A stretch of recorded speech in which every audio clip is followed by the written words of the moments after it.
GED ဆိုတာပါလေ IGCSE ဆိုတာပါလေအဓိကသူတို့နှစ်ခုကဘာတွေကွာခြားတာလဲတမဲ့ကျောင်းသားတွေရောကျောင်းသားမိဘတွေရောခဏခဏလာပြီးတော့မေးကြတယ်တချို့ GED ကပါလေ IGCSE ကပါလေဘာကိုတက်တင်လဲပေါ့ကဲဆိုတော့ကိုယ်တိုင်စဉ်းစားပြီးဆုံးဖြတ်လို့ရအောင်လို့အတွက်ဒီမှာ differences တွေကိုပြပြသွားပါမယ်ဒီချက်ကတော့တော်တော်နဲ့တရားတွေကတစ်ချက်စုံလည်းဖြစ်ပါတယ်ပညာရေးနဲ့ပတ်သက်တဲ့ဗဟုသုတနဲ့အကြောင်းအရာတွေကို YouTube, TikTok နဲ့ Facebook တို့မှာညဝေပေးနေပါတယ် GED ဆိုတာကကြတော့ High School Diploma ဖြစ်ပါတယ်ပြီးတော့သူကလအနေငယ်ပဲကြားတယ်တနည်းအားဖြင့်ကျတို့ဒီတဘာသာချင်းလေးဖြေလို့ရတယ်ပေါ့နော်ပြီးသွားတဲ့အခါမှာသူ့ရဲ့ duration ကကျတို့အရင်အကြာကြီးသင်စေရမလို့ဘူး3လလောက်ထိတော့တစ်ချက် class တွေမှာတော့သင်နေပေါ့နော်ဆိုတော့အဲ့လောက်လေးနဲ့ကျတို့သင်ရတယ်အချို့ကြတော့လေဒီ grade 9 grade 10 grade 8လောက်ကလေးကနေပြီးတော့ GED ကို join ချင်တဲ့အခါမျိုးမှာ pre GED ဆိုတာကိုတက်ပြီးတော့ဖြည့်ကြတဲ့ကလေးတွေလည်းရှိတယ်အချို့ကကြောက်လဲကိုကကျောင်းစာနဲ့ကင်းနေတာတော်တော်ကြာပြီပေါ့နော်ကျောင်းစာနဲ့ဝေးနေတဲ့ကလေးတွေဟာလေ GED ကိုတက်ကြတယ်ဆိုတော့ကိုကဒါအချိန်အကြာကြီးလည်းမပေးချင်ဘူးဒါပေမဲ့ high school diploma တစ်ခုခုကိုလည်းလိုချင်နေဆိုလို့ရှိရင် GED ကို join တင်နေဒါကအဓိကဘာသာရပ်တွေအနေနဲ့က math Science, Social Study နဲ့ RLA လို့ခေါ်တဲ့ဒီ Reasoning through Language Art တွေပါတယ်အဓိက၄ဘာသာကိုဖြည့်ရတယ်ပေါ့နော် exam only type ဖြစ်ပါတယ်ကိုဟာဒီကိုဘာသာကိုပဲ self study လုပ်ပြီးတော့ပဲလေ့လာအချို့ကြောက်လဲဒီကျောင်းတွေကို join ကြတယ်ပေါ့နော်ဒါမှမဟုတ်လို့ရှိလို့ share နဲ့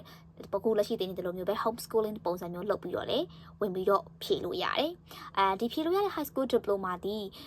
အချို့ကြောက်လဲလုပ်ငန်းခွင်မှာသုံးဖို့အတွက် high school diploma အနေနဲ့ရှောက်ထားကြတယ်လက်ခံကြတယ်နောက်တစ်ခါ university တွေများတော့အဖြစ်တော့ college တွေပေါ့နော်အဲ့လိုမျိုး join မှုအတွက်ဒီ GED လက်မှတ်ကိုတုံးကြတယ်လက်ခံကြတယ်ဆိုတော့အဓိက GED ကတော့ဒီလိုမျိုးcollege တွေရှောက်ဖို့အတွက်ဒီနောက်တစ်ခါကိုကကျောင်းစာနဲ့နည်းနည်းကင်းနေတာကြပြီဖြစ်တဲ့ကလေးတွေအချိန်အများကြီးမပေးနိုင်တဲ့လူတွေရှောက်တဲ့နောက်တစ်ခါ IGCSE ကကြတော့ International General Certificate of Secondary Education ပေါ့သူကကြတော့ခုနက GED လိုမျိုးဒါအချိန်တိုအတွင်းသွားတင်လို့မရဘူးသင်ကြားတဲ့အချိန်နဲ့စာမွေးဖြေတဲ့အချိန်နဲ့သွားပြီးတော့ကြည့်မယ်ဆိုလို့ရှိရင်ပြန်မြနှစ်လောက်ကြာတယ်ပေါ့နော်အချိန်ပိုပေးရတယ်နောက်တစ်ခါသူ့ရဲ့စာကပိုပြီးတော့များတယ်ဆိုတာထက်ကျေပြန့်နေပေါ့နော်နောက်တစ်ခါ languages တွေသင်ရတယ် subject ပိုင်းမှာလေကိုကအများကြီးရွေးလို့ရတယ် choice လုပ်လို့ရတယ်ဥပမာထားပါတော့ကိုက IT နဲ့ပတ်သက်တဲ့ university မျိုးကို join ကျင်တာဆိုလို့ရှိရင် physics တို့ math ပေါ့နော်ဒီလိုပိုင်းတွေကိုကျွန်တော်ယူရတယ်အဲ့လိုမဟုတ်ဘူးကိုကဒီ medicine နဲ့ပတ်သက်တဲ့အပိုင်းတွေ medical အပိုင်းကိုသွားကျင်တာဆိုလို့ရှိရင်တော့ biology တို့ chemistry တို့ကိုပါယူလို့ရတယ်သူ့မှာကျတော့ choices တွေအများကြီးရှိတယ် language နဲ့ပတ်သက်ပြီးတော့ GED လိုမျိုး၄ဘာသာပဲမဖြစ်မနေဖြည့်ရတာမျိုးမဟုတ်ပြန်ဘူးများသောအားဖြင့်တော့ IGCSE ကအသက်14နှစ်လောက်ကနေစပြီးတက်လို့ရပြီလို့ပြောလို့ရတယ်တချို့စီမှာဆိုလို့ရှိရင် student တွေကအငယ်ဆုံး15နှစ်လောက်ကစရှိတယ်ပေါ့နော်အငယ်ဆုံး15နှစ်ကနေပြီးတော့အခုဆိုလို့ရှိရင် over 20လောက်ထိရှိတယ် IGCSE တက်နေတယ် IGCSE ကကြတော့ဒါ UK US နဲ့ Asia countries တော်တော်များများမှာသူကို admit လုပ်တယ်လက်ခံနေပေါ့နော်GED ကတော့လက်ခံတဲ့ကျောင်းတွေလည်းရှိတယ်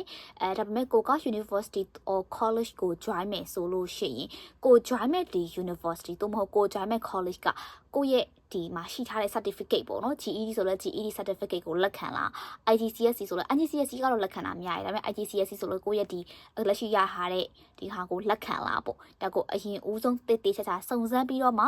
okay တချို့သမီးကတော့အချိန်အကြာကြီးမပေးချင်ဘူးသားကတော့အချိန်အကြာကြီးမပေးချင်ဘူး GED ပဲ join မယ်ဆိုလို့ရှိရင်လည်း join လို့ရပါတယ်အဲ့လိုမဟုတ်ဘူးကိုက2နှစ်လောက်အချိန်ရသေးတယ်အချိန်ပေးချပေးနိုင်သေးတယ်စာလည်းအများကြီးပို့လုပ်နိုင်သေးတယ်ဆိုလို့ရှိရင်တော့ IGCSE ကို join တင်ပါတယ်နောက်တစ်ခါမိဘရဲ့ financial ဘိုင်းဆိုင်ရာပေါ့နော်ဒီပုံမှာလေးကိုကပြန်ပြီးတော့ကြည့်ရမယ်